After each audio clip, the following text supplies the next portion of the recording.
right, so Sarah, the stage is yours. Hi, Sabina. Thank you for having me here. Thank you to Girls in Quantum. And it's a real pleasure for me. And thank you for the kind introduction. Hey, everyone. I would like to start sharing my the presentation. Okay, here we are. Yes, can you see? Yes. Okay, great. So first of all, I would like to apologize in advance if I make any pronunciation mistakes or confused terms. It has been a while since the last speech I gave in English, and I'm a bit out of practice. Anyway, in case some concept is not clear though, feel free to ask me to repeat it. And in general, feel free to write down all the questions that cross your mind and which I will gladly answer at the end of the talk.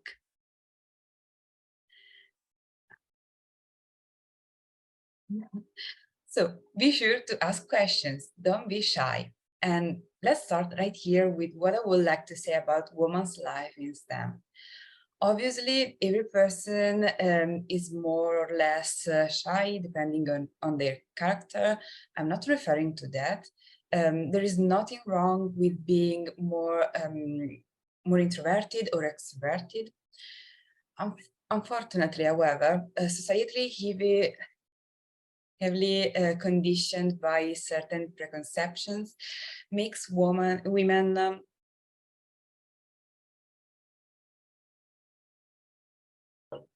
it makes us believe that we ask questions because we are stupid or because we are not in the right place for us. But not so. If your interlocutor is an intelligent person, he or she will appreciate the questions, even if they are very basic, because there still is a critical reasoning behind them. Namely, thinking, I'm not understanding because I miss this thing. And then they indicated curiosity and desire to learn and to improve. These are all very good and invaluable qualities.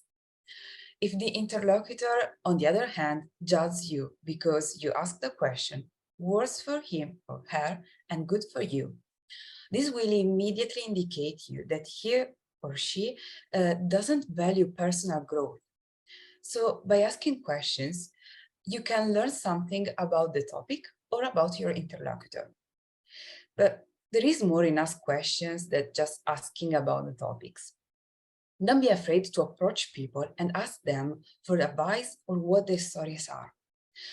The topic of this talk is chosen precisely, sorry, for the most important lesson I feel I've learned, and the one that we forget too often. You have to bother. Don't be sorry to bother. Listening to the other people's story helps us understand a lot of things. I will try to summarize the ones that are most important to me in this half hour. Don't take for granted the past that other people have faced. Ask them how they got there and what they learned, and bother. We are all swamped with millions of commitments in a world that runs faster and faster. And we often forget about things or person who, even if we care about them. And if you know a person who could give you some information you're looking for or propose you for some job or that you would like, obviously, or recommend the best courses or whatever it is, stick to him or her. Of course, not in a morbid or rude way. And believe me, I'm speaking unknowingly because I've several times been the wanted person or the bothering person. One says, yes, tomorrow I'll send you the material, or then I'll propose you for that job, and then you never hear from them again. Write to them, because they're human beings. They may have forgotten in good faith. In any case, you have nothing to lose. If they want to forget about you, they will find a way to distance you. But you wouldn't have gotten anything anyway. If instead they care, they will appreciate your interest. They will understand that it is very important to you, and they will try to keep their word. But it's not like to have to stop at the first ping. Keep bothering until you get what you need. Don't give up. In Italy, we say, there is no harm in asking, but answering is polite. It means that asking is within the full right of people, while answering is a form of courtesy. It is those who do not answer who are rude, or in any case at fault, not those who ask. My journey in applied mathematics started just by making me brave and asking. It was 2018, and I was at a conference for women in STEM. Professor Barbara Caputo, an AI luminary in Italy, did a speech about her team of researchers and the wonderful things they did. I immediately felt that I wanted to go down that path, but I had no idea of what to do. I was close to the master's degree in mathematics, and I had no exams on AI. So I plucked up the courage and I went to ask her for advice. She gave me various ideas and told me to get in touch once I graduated and to repeatedly bother her because she tends to forget things. With her advice, I entered the field of AI. I did a thesis in a company that allowed me to work there. However, after 4 years of trying, I still haven't gotten an after graduation answer from her, but I'm not giving up.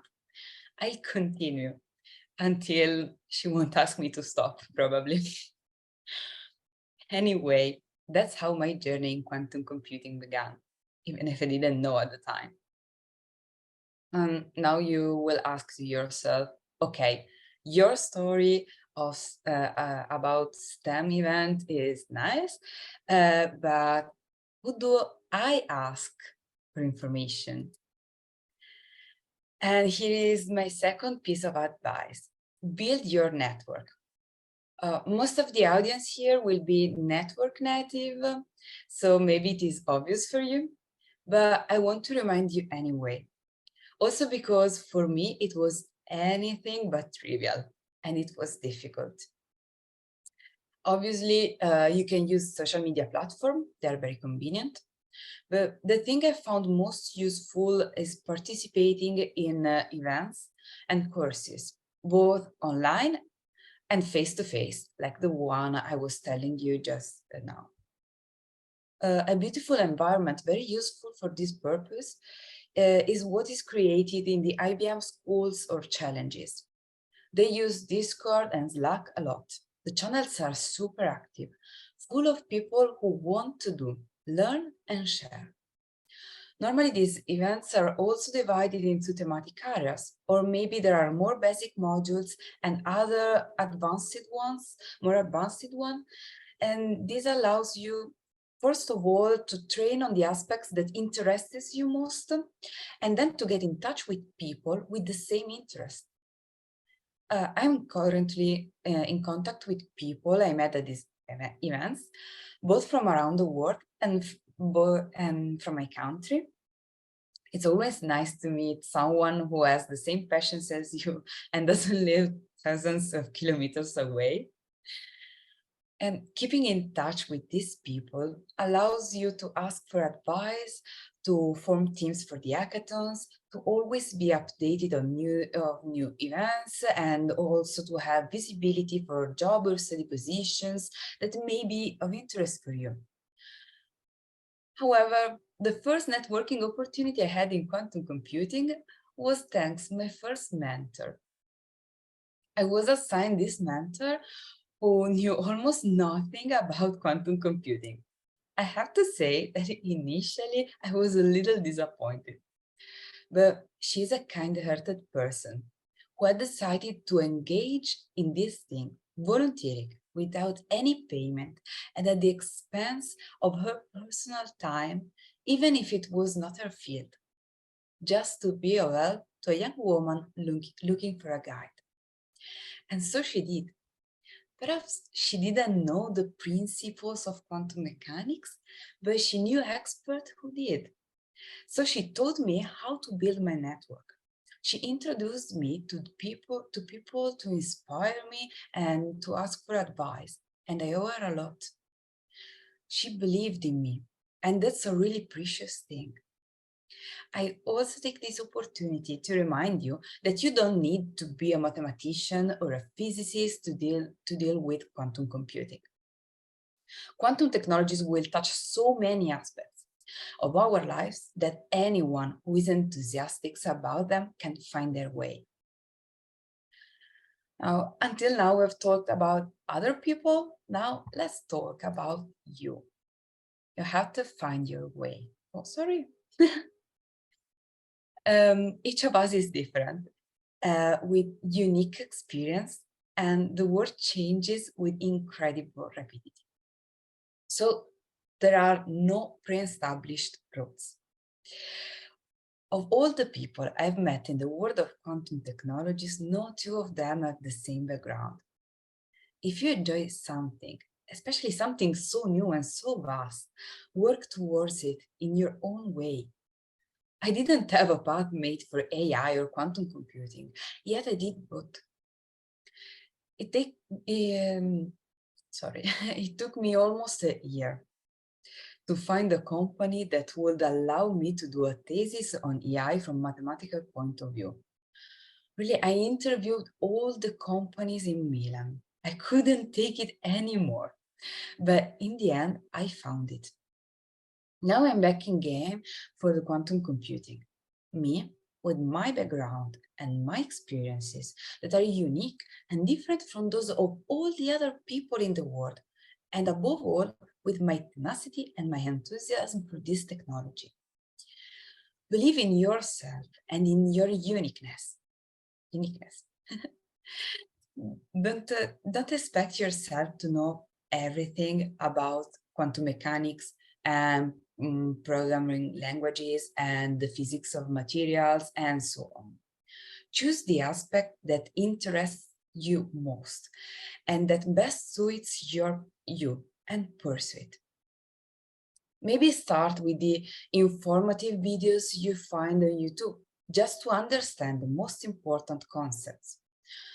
Regardless of what aspect of quantum computing you want to focus on, a general overview is always useful. Then see what's more in depth. Let's make some examples. Sorry. Let's take the theory of quantum gates model. IBM offers the Qiskit textbook for free and various courses, which of course starts from their language, the Qiskit language, but they also explain the theory behind it. Therefore, they're generally valid for quantum gates theory. Or about quantum annealers. D-Wave also offers many repositories, documentation, and various events where you can learn how to approach a QUBO problem. I remind you that you can use Qiskit for free and D-Wave Sleep as a free trial period. And this is to talk only about the two of them because they are the languages that I personally use most, but they are not the only ones. Furthermore, I suggest you to practice both on the code and theoretical exercises, such as those of computation of linear algebra matrices. You can do the exercises shown in the courses or register for competition, even if you're not aiming for certification or winning, but just to have an opportunity to test yourself and challenge yourself a little more. This serves both to fix the concept in mind and to understand to what extent you have really understood things. I know that doing exercise can be boring, or it may feel uncomfortable to practice and to participate in classes or competitions that are a little out of our reach, but it is useful. I also recommend that you get hands-on with article analysis, which you can easily track down using Google Scholar, for example. And in general, keeping up to date with news through articles or conferences is very useful, even just to find new ideas and inspiration. In any case, you have to know that it will be difficult. There are still many unclear aspects of quantum technologies. So it is not easy to find all the tools we need to learn everything together at the beginning. My path is full of back and forth. You take a course, you study the concepts, you feel like you don't understand anything. Or worse, you understand everything. Then you go to take the test and you realize you were completely wrong. In this case, my advice is not to always stumble with the same course. First of all, ask yourself which of those topics are really important to you at that moment. Then look for in-depth or other courses that treat those topics differently. Not all of us learn in the same way, but the STEMing 20s gives us access to a previously unimaginable amount of material. So look for the one that best suits you. After that, maybe you can go back to the course you didn't understand at the beginning, because the brain needs time to exercise and make neuronal connection, especially with such intangible subjects as quantum mechanics and its derivatives. As a mathematician who began a journey with abstract mathematics, I can tell you that it is a completely normal process. I remember that my first year at university, I had the Geometry 1 exam, which is not the geometry we study in compulsory school. It is a completely abstract geometry made up of reasoning and theorems about things that maybe exist, but that we can see or measure in everyday life. The more I worked hard for that exam, and the more my grades dropped. I was feeling bad. So I decided to put it aside for a whole year. I gave my brain the time to distance itself from what I thought I had learned and train itself to build abstract reasoning, but with other exams. When I went back to my Geometry 1 notes, I read them and I thought, oh yes, that's obvious, that's trivial. Suddenly, after much practice, that matter had become natural to me. So please practice and be patient with yourselves. However, we know that studying sometimes can be heavy or we can lose the sight of our goals. So I suggest you to find a study partner. Obviously, finding a study group would be even better, but just another person to build strength with, to help us stay on course, answer our questions, and ask new ones is very useful. My study partner was a physicist. This is because I wanted to understand the theoretical concept behind quantum computing. And a mathematician and a physicist together have a fairly comprehensive view of the theory. If possible, look for someone who compensates your knowledge and vice versa. Look for someone who wants to explore the same aspects that you want to explore. Furthermore, having a study partner helps you to gain confidence. We all know Einstein's famous phrase, you do not really understand something unless you can explain it to your grandmother. That's because repeating, arguing, explaining arguments to someone else is extremely important to truly understand them. But it can scare us. For example, if one were to speak to a large audience in a language that is not their native, yes, that's a random example, obviously, it can scare. Here too, patience and practice helps. Starting out by explaining concept to your study partner and then to a small study group, and then gradually to an increasingly large and varied audience, allows us to really analyze them and to learn them in depth. And in any case, I suggest you to be ready to take a challenge. Women must not be afraid to face an environment where we are the latest arrival. There are different experiences, but 3 years ago, I sat down for the first time in the round table of the quantum technologies of the Polytechnic of Milan. Many of you may not know it, but it is the most advanced Italian university for monitoring new technologies. And I was the last to arrive, and moreover, a woman. I had faced with a large number of men, more experienced than me, with more titles, and certainly with a larger ego. There was only one other woman to speak, and certainly her resume was far more impressive than mine. The first meeting was tragic. I understood practically nothing of what they said. I thought it wasn't my place, that I couldn't do it. But after a few months that I was there, I realized that what they were talking about were the topics that I worked with every day. The commitment I had put into my studies had led me to progress faster than I realized. I began to ask questions to the speakers and then to participate from the audience. And finally, I realized that I could officially participate as speaker. I asked permission from the company I worked for and which I represented at the table, and my manager trusted me.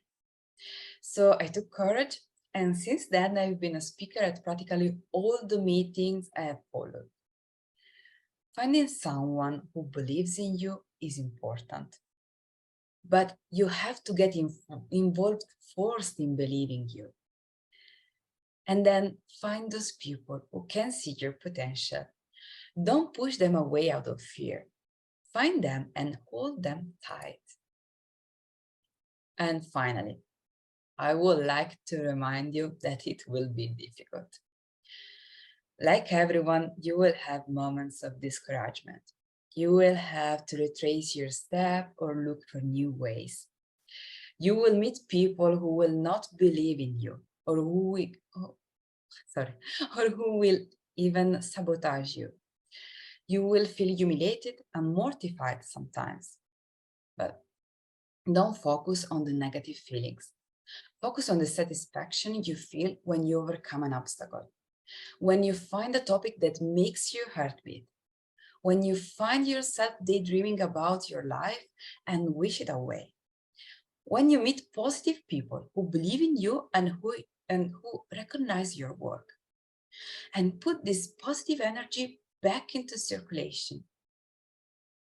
I'm here today because I've seen these two girls, much younger than me, doing something that was unimaginable a few years ago. Because times are changing fast, and they're doing it thanks to extraordinary people like girls in quantum. I'm happy to be here today to bear witness to this revolution, and I'm available if in the future you need advice or even just a little positivity to take the next step to believe in yourself a little more. Thank you for your attention. Wow, Sara, thank you for this incredible presentation. I personally, and I'm sure our audience does as well, really appreciate your specific advice you've given about getting into quantum and how you've coupled your personal anecdotes with each point. And thank you to all the people who've already sent me questions. To our audience, please don't hesitate to post questions either to everyone or direct message me. And a quick note, the recording of this webinar will be posted. We'll email it to you and we'll post it on our social media. So first question is, you've mentioned that you don't need to know everything there is to know about every subset of quantum to make progress in the field.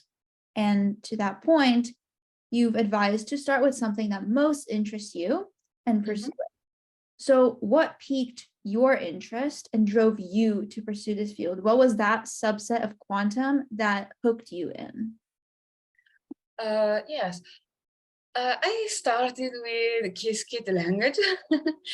Yes, before I studied the theory, so the part of matrices and how, yes, the mathematical way to express quantum mechanics, because obviously this is my field, and I felt comfortable in that, and I need to know these things to feel comfortable in something new.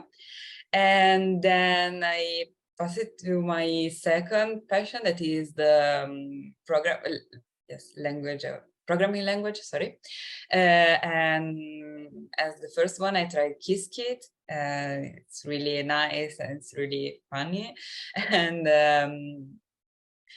yes, and then I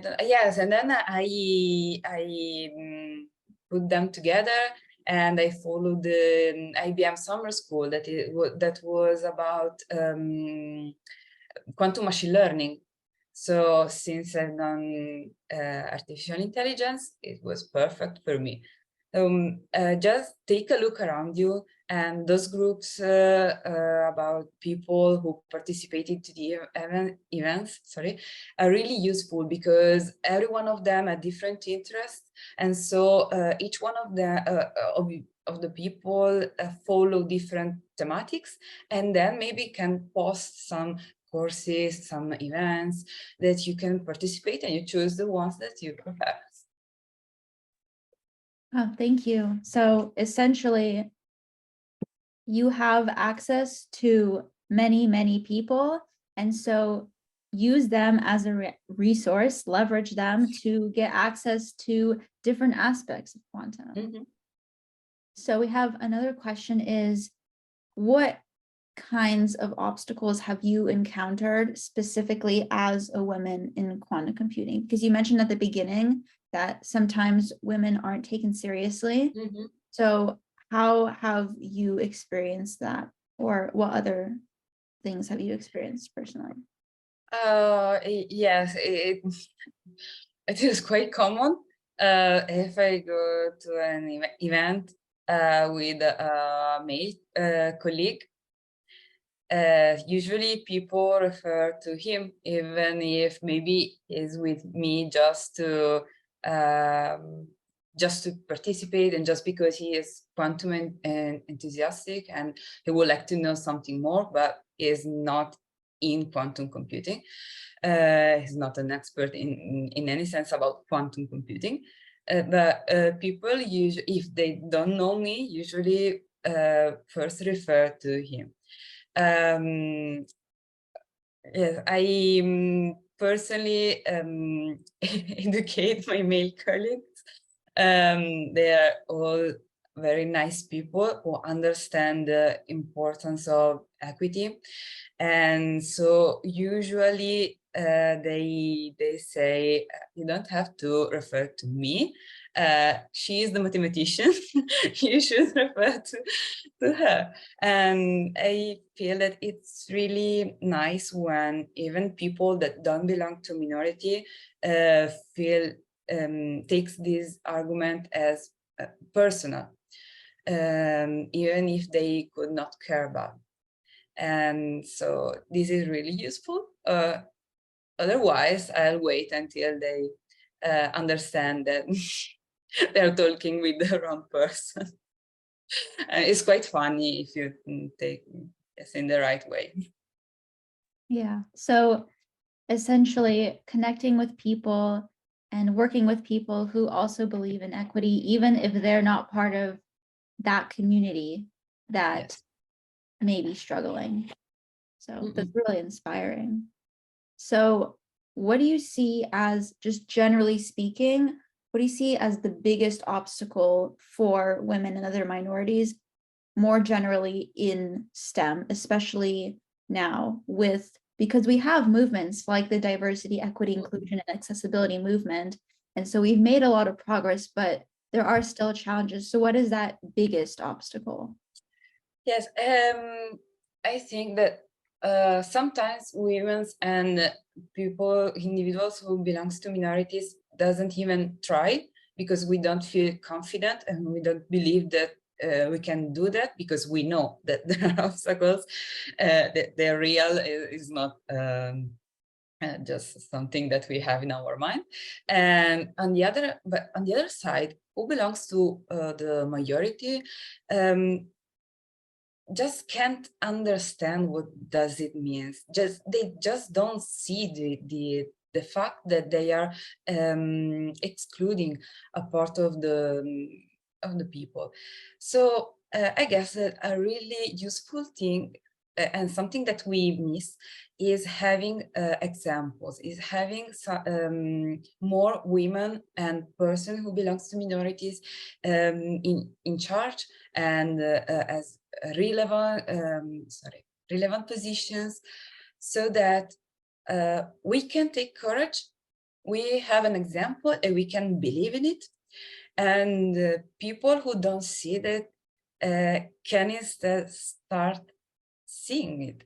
Just we have to bring more examples, to be more present, because I guess this is what we need. And after, if one person sees another person, maybe he or she will follow her, and so on.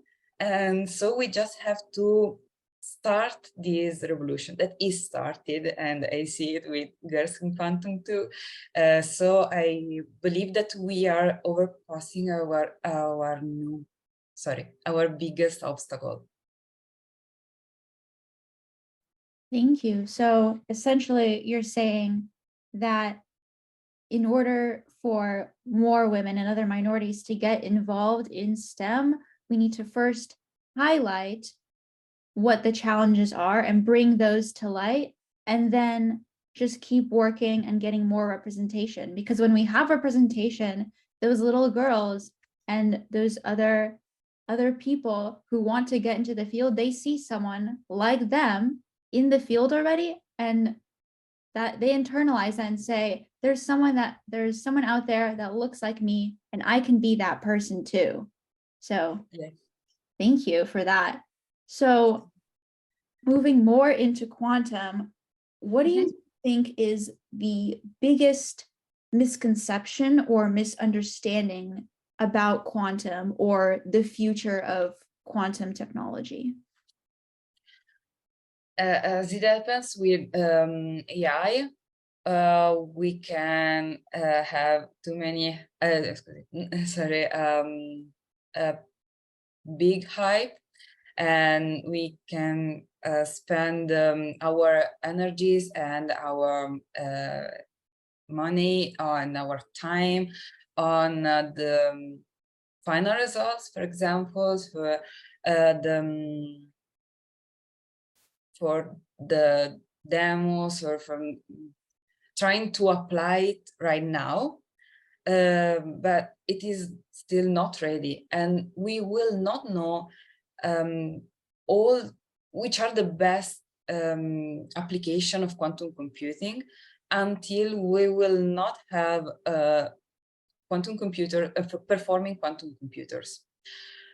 So we can obviously try some POCs or demos. It is always useful, but we cannot say, okay, it will work when we will have an enough performing quantum computing, because we don't know which type of quantum computing it will be. And so we don't know how it will work. Yes, that's the main thing for me.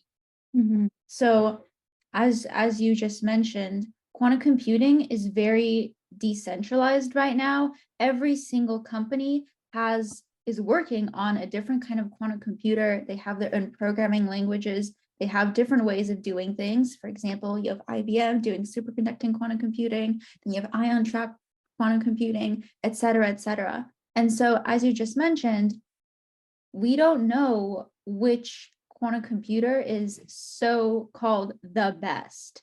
So it's really difficult, as you said, to theorize about what will work, what won't work, especially with AI, because AI is a really, really big field right now. There's a lot of attention about it. And so I think a lot of people are very, very excited, but we also need to reel that excitement in to and be more practical and say, here's what's actually going on, here's what we know, and here's all this hype over here, and be able to separate that and actually work on solving problems that we can right now. So we have another question, is moving away from quantum and more just generally in STEM. English is a very big language, and America in general is a very big force in quantum and in STEM. What other countries and languages are more involved? Oh, okay. I don't know. Here in, yes. Let me think, because I know that Asia is investing lots of money, so they will do a lot, but they usually use English for the for the articles, and I don't know. In Europe, we have a great center of quantum computing in Germany. So I speak a little bit of German, and I find it useful because maybe you have the country some published that is country specific, and so it's easier if you know the language, but there are lots of translators. You don't need to know the language then to talk with people. So I don't know. Well, that's okay. I mean, I think unlike quantum computing, there is more of a universalism with how we talk about it. So definitely, as you just mentioned, it doesn't really, that's the beauty of being so interconnected. And the beauty of technology is that you don't need to learn every language. You don't need to be familiar with every culture to get involved in whatever projects they are doing specifically. Yes. So moving back to quantum innovation and technology, which quantum technology do you think will be most impactful to our society, or which industry will quantum impact the most? Okay. From what we can see, the financial services will be the first ones that will be impact, that will, yes, with changes from quantum computing. But yes, I guess that the biggest one will be the medicine and chemicals research, because they have a variety of impacts on our lives that are really unbelievable, from the medicine to the energy, to the materials that we use every day for everything. And so I think that the molecule field in every type of, in every form of we use molecules will be improved, and this will be the great revolution from quantum computing, in my opinion. Thank you. Yeah, there are a lot of applications for quantum, which is why it is so pervasive, and that's why everyone is so excited about it, because as you said, in medicine, in finance, in cryptography, and the list goes on and on and on. There are very few fields, I think, that will not be impacted in any way by quantum. So, I mean, and that's why we're here, and that's why we're talking about how to get into quantum computing, because even if you don't go the physicist route, as you mentioned in your presentation, you don't have to be a physicist or a mathematician or even anyone in the technical field to get involved in quantum, to be touched by quantum. So that's the beauty of it. And so one last question, I think it's safe to say that you've made a lot of progress in the quantum world. What individuals, personal qualities, circumstances, anything do you think have contributed to that success the most?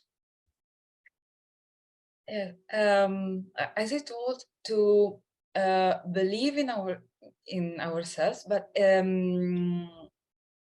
to try to find people who believes in us and so in me, and who support me, and that because we can have discouragement moments and we can be blind sometimes to the opportunities, but having staying with people who are positive, who are trying to bring this changement in the world, and who are trying to find the best aspects from the other people, is a great thing. And I think that I have met lots of great people in my life, and that changed everything. And you have to keep looking for them because it's not easy. And all of us, when we meet someone new, we can be a little bit shy or introverted and don't show our full potential. But trying to know the best parts of the people is really useful in that sense, and is really nice too. So essentially believing in yourself and being your advocate and knowing your self-worth, your contribution, and then being able to connect with other people who also believe in you and bringing out the best in them, and then they in turn bring out the best in you. So thank you so much for your time on this wonderful Saturday. I I really appreciate your presentation. I know everyone else really appreciate your presentation. So, and it will be available on the Girls in Quantum, LinkedIn, Discord, YouTube, Instagram, etc. Really, thank you so much. And to everyone, have an amazing rest of your day. So we'll see you soon. Thank you, Sabina. Thank everyone. Bye.